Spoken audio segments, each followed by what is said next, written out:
Hey guys, what's up? In this video, I'm gonna show you how to add custom widgets in Infinix Hot 40 Pro device. By the way guys, we have default widget also in this mobile phone. Let me show you. Just long press the home screen and then go to widgets option. So these are the widgets. Just click on system tools and we have these widgets here. If you want to set it, so just click add to desktop. But right now I am telling you about the other widgets which are custom, and all you guys have to do just install the application which is third party application and just go to Play Store and then search for widgets. So as you see on the very top we have option of color widget app iWidget. So just install this application and then open it. This application contains some ads, but it's a free application. So just click to continue app and then click next, next, again next, next.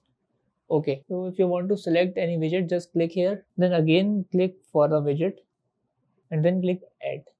So as you see, widget is now successfully added to the screen. This is how we can add custom widgets in Infinix Hot 40 Pro device. So that's it about the video. If this video helped you guys, kindly like the video and follow us for more tips and tricks. See you guys in next video. Take care.